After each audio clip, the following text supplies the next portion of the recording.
Bloody Sunday was an occurrence in Alabama in 1965. This man, Jimmy Lee Jackson, was murdered for protecting his mother. And according to the Martin Luther King Jr. Research and Education site, it explains how a policeman shot him in the stomach because of a peaceful march. They were fighting for their rights. And then Jimmy Lee Jackson, he was a deacon, a father, a son, a military man, and only 26 years old. Was that you, brother? And so Martin Luther King decided to put together a march. And Jimmy Lee Jackson's death threw it into action, where they were going to go from Selma, Alabama to Montgomery, which was the capital. And they were doing this so that blacks could have the freedom to vote, because back then they didn't. And so when it happened and the governor, George Wallace, found out about it, he sent all these policemen. And see, they were crossing the bridge going towards Montgomery.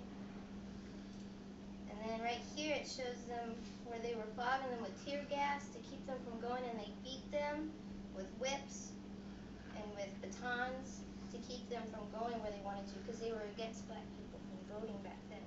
It's Keep your hands down, I'm doing a speech, okay, honey? What batons? They're like sticks you hit people with. And see right here, it shows them, see? I They're can't- beating these people down, and they just want to have the right to vote. So they're doing all this for very important reasons. So, according to a journal article called Selma and Civil Rights, it stated how there started off being 600 people, but when it was nationally televised that they were getting beaten, 25,000 people started to march, and they came down to Alabama to help. And so, I want to start off by, most of us in here today are old enough to vote. And we all complain about the economy and the government on a daily basis. But what right do we have to really complain if you don't vote, right? So, these are reasons why we should vote. Our national debt is almost $9 trillion. Gas prices are going up due to oil prices. Lots of people don't have jobs, and there's crooked politicians out there. I've done a lot of research recently on the topic of voting. I mainly focused my research on understanding why most people don't vote in the elections pertaining to our state and to our country, and what people have done in the past so they could have the right to vote, like them people in the march. Okay, today, first I'll tell you about why you need to vote, how to become registered to vote, and what could happen if you don't vote versus what could happen if you do. So we're going to start off with why you need to vote. Okay? For example, an article in the current online Metrolink expansion, or Metrolink, right here, it's going to be expanded 5.3 miles east in Illinois, which is the train we ride, you know? So they raised people's taxes in St. Louis a half a cent in regards to county tax to bring in $75 million a year to help with the expansion. The proposition passed this last year in April, and it affects us all whether we ride the Metrolink or not. Because like we use it to go to the 4th of July, right? And so it affects us. And the next I'm going to talk to you about... Yes? This document called Missouri Voters Face Sweeping Church-State Change. It's about a proposition that's going to try to be passed next year in 2012. And it's a proposition we voted on in Missouri. And it'll give people the right to pray in public places, including schools, like where you all go to school and daycare and stuff. And colleges, like where Mama goes. And you don't have to do any homework that you want to consider is against your religion. So you can just say, hey, that's against my religion, and then you don't have to do it. Wouldn't that be cool? But you gotta vote, but you're not 18 yet. Anyway, in an article from an economist thoughtfully named Show Me a Showdown, explains how Missouri is a bellwether state, which means that we're very important when it comes to elections, because 25 out of the last 26 presidents were who Missourians wanted to be president. You like her and her and her, but not me. Okay, let me finish my speech. Okay. Next thing we're going to talk about, guys, is why you need to vote. So according to an article, 5 top reasons why youth should vote, and you all are the youth, it says, sadly underestimated by party and analysts, which means that they don't think you're going to vote. Second, biggest election issues often directly affect the youth of the nation. So most things that are voted upon affects the younger people. Maybe not now, but eventually, because you all are the future of our country. And thirdly, democracy only works if citizens, young and old, are active participants. You have to vote. 4, if you don't vote, you really have no right to complain about government decisions you don't like. And 5, you should vote because you simply can. So now that we've talked about why you should vote, let's talk about how to become registered to vote. On Missouri Secretary of State homepage, which is www.sos.mo.gov, it says there's 3 easy ways to vote: print and mail, pick up and mail, and request and mail. So print and mail, you can go to this website, you can actually print the registration form, fill it out, and mail it in. And it'll tell you where to mail it. And then pick up and mail, you can go to a DMV, like where you get your car titles and stuff like that, or to a county clerk's office in the city, and then mail it as well. Or you can request it in mail.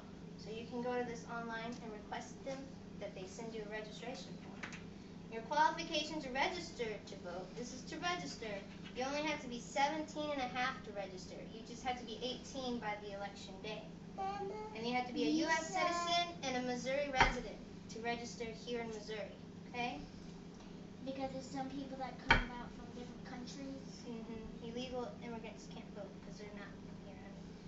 Okay, so in a journal called Why Do People Vote? A psychological analyst of the causes of voter turnout, it states 2 main reasons why most people don't vote. They don't have the time because they're working or they're busy, or the cost of driving. They don't want to pay for the high oil prices and such. And Daddy, stop it. And an article by Keith Mandel called Proposal to Lower the Voting Age says how they're going to try to perhaps change the voting age from 18 to 16, which means you all get to vote even sooner. Wouldn't that be cool? Yeah. And so they want to get the youth involved because you all are the future of our nation. And parents would perhaps vote more to be good role models for their children. Wouldn't that be good? Yeah. Okay, so now that we talked about how to register to vote, let's talk about what could happen if you don't vote versus what could happen if you do vote. Mama. Okay, so imagine all of you in here are U.S. citizens, Mommy. and you represent the whole country of voting people, okay? So now all of you who are old enough to vote, I want you to raise your hand. Pretend you are old enough.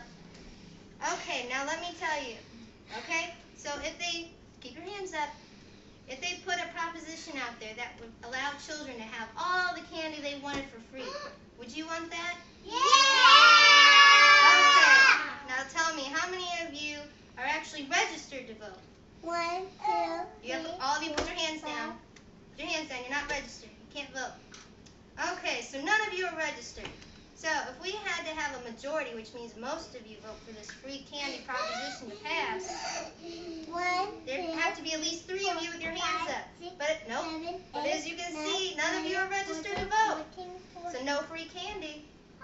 So this is what happens. If you don't get what you want because you can't vote, what are you?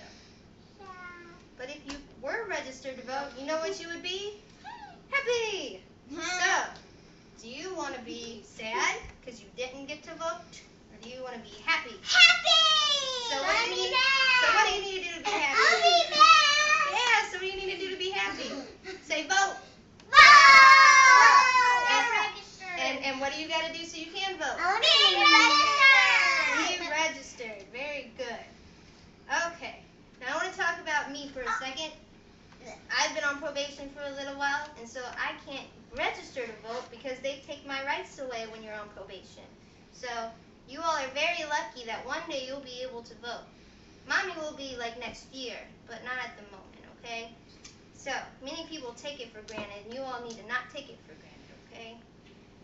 Okay, so this is what I brought in today. So imagine I have a big pile of these so you all can fill them out. I'll pass them out to you, okay? So you're going to fill this out today so that you can register to vote. Cool? Yeah! Okay, and this I wanted to show you all. Look guys, this is a picture of all the people who have died so that they could have the right just to vote that you all will have, okay? There's Mr. Jackson. Okay, so now that you know the negative and positive impacts of voting, along with why you should vote and how to register to vote, what are you waiting for? Fill out this voter registration form today. Don't allow the many people who fought for the right to vote in our country to have acted in vain. Your voice matters, so let it be heard. Vote. Say vote. Vote! All right.